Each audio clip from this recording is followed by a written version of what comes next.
దీన్ని మళ్ళా లోయర్ కోర్టులో కొట్టేస్తే దీన్ని హైకోర్టుకు అప్లై చేయాలని, అప్పీల్ చేయాలని నిర్ణయిస్తూ ప్రభుత్వం ఈ జీవోని రిలీజ్ చేసింది. జీవో ఆర్టీ నెంబర్ 852 నిన్నే ఇది రిలీజ్ చేయడం జరిగింది.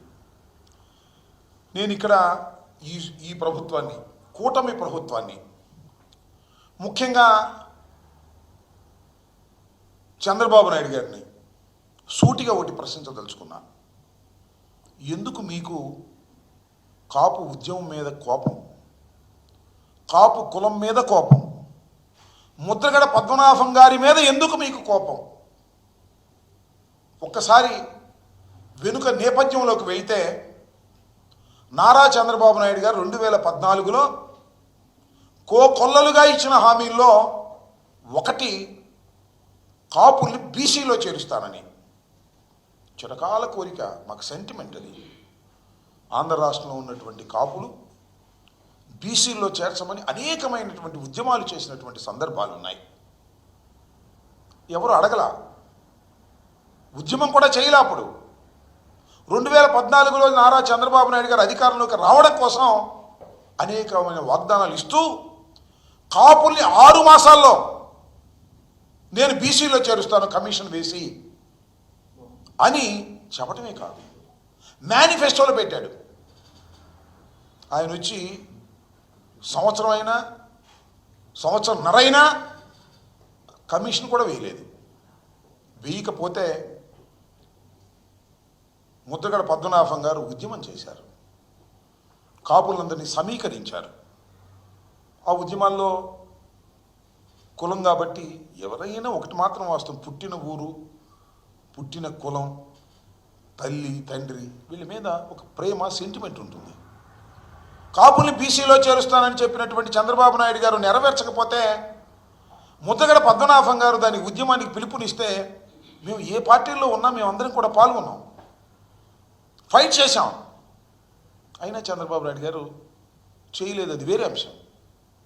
నేను ఇక్కడ మీకు గుర్తు చేస్తున్నా, ఉద్యమం చేసినప్పుడు ముద్రగడ పద్మనాభం గారు ఒక పిలుపు ఇచ్చారు, పళ్ళేలు కొట్టండి అని. గ్రామాల్లో సైతం కాపులు పళ్ళేలు కొడితే కేసులు పెట్టారు. తుని బహిరంగ సభకు పిలుపునిస్తే ఇక్కడ నుంచి బయలుదేరి వెళ్తుంటే వారి మీద నోట్ చేసుకుని కేసులు పెట్టారు చంద్రబాబు నాయుడు గారి ప్రభుత్వంలో. కొన్ని వందల వేల కేసులు కాపుల మీద పెట్టారు. తర్వాత తునిలో బహిరంగ సభ జరిగింది, పెద్ద ఎత్తున కాపు సమాజం అంతా వచ్చింది, కాపుల్ని బీసీలో చేర్చాలని గర్జించింది. అక్కడ ఒక సంఘటన జరిగింది. రత్నాచల్ ఎక్స్ప్రెస్ ఆ బహిరంగ సభకు దగ్గరలోనే ఉన్న ట్రాక్ మీద కాలిపోయింది, దహనం అయింది. అది కాపులే తగలబెట్టారు అని చంద్రబాబు నాయుడు గారి ప్రభుత్వం కేసు పెట్టింది. ముద్రగడ పద్మనాభం గారి మీద కేసు పెట్టింది. ఆయన కాక 40 మంది మీద కేసు పెట్టింది. సరే, బాగానే ఉంది. ఆ తర్వాత వస్తా.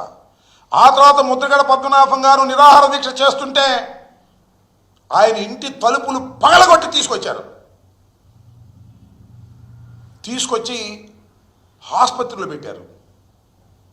ఇవాళ కూడా మనం చూస్తున్నాం కదా, అరెస్ట్ చేస్తే ఎవరు మాట్లాడడానికి వీల్లేదు, ఎవరు కలవడానికి వీల్లేదని ఈ విధంగా ఆంక్షలు పెట్టి వాళ్ళ వైఎస్ఆర్ కాంగ్రెస్ పార్టీ నాయకులు అరెస్ట్ చేసినప్పుడు వేధిస్తున్నారు. ఆ రకంగా ముద్రగడ పద్మనాభం గారికి పేపర్ కూడా వెళ్ళలేదు, సెల్ కూడా మాట్లాడనివ్వలేదు, టీవీ కూడా చూడనివ్వలేదు. అలా నిర్బంధిస్తే కుమిలిపోయాడు. నేనప్పుడు గుర్తు చేస్తున్నా, హోటల్ హయత్ హైదరాబాద్లో ముద్రగడ పద్మనాభం గారిని ఇలా చేయటం తప్పు అని దాసరి నారాయణరావు గారు, చిరంజీవి గారు, దాసనారాయణరావు గారు చనిపోయి ఉన్నారు, చిరంజీవి గారు, బొత్స సత్యనారాయణ గారు, రామచంద్రయ్య గారు, ఇవాళ టీడీపీలో ఉన్నాడు, రామచంద్రయ్య గారు, తోట చంద్రశేఖర్ గారు, కాపులకు సంబంధించి ఇంకా చాలామంది ఉన్నారు, పేర్లు నాకైతే గుర్తు రావడం లేదు. కానీ మేమందరం కలిసి సమావేశమై బయటకు వచ్చిన తర్వాత చిరంజీవి గారును మన దాసనారాయణ గారు ఒకే ఒక్క మాట చెప్పాడు, వంగవీటి మోహన్ రంగారావు గారిని కోల్పోయాం కానీ ముద్రగడ పద్మనాభం గారిని కోల్పోవడానికి మేము సిద్ధంగా లేవు, ఖబర్దార్ అని వార్నింగ్ ఇచ్చారు. చిరంజీవి గారు దాసనారాయణరావు గారు కూడా ఇద్దరు కలిసి ఇచ్చారు. ఒకసారి చూసుకోండి యూట్యూబ్లోకి వెళ్ళి. ఆ తర్వాత ముద్రగడ పద్మనాభం గారిని స్లోగా వదిలేశారు. ముద్రగడ పద్మనాభం గారు తీసుకొచ్చేటప్పుడు వాళ్ళ భార్యని ఇష్టం వచ్చినట్టు తిట్టారు, కొడుకుని ఇష్టం వచ్చినట్టు కొట్టారు. ఎందుకు ఈ కక్ష నాకు అర్థం కాలే. సరే అయింది, తుల్లో దహనం జరిగింది, రైల్వే కోర్టు విచారణ చేసింది, సాక్షులు విచారించింది, నేరం రుజువు కాలేదు అని 40 మంది కేసు కొట్టేసింది. ఆ రోజునే ఈనాడులో కూడా కేసు కొట్టేసినప్పుడు కూడా చాలా వ్యంగ్యంగా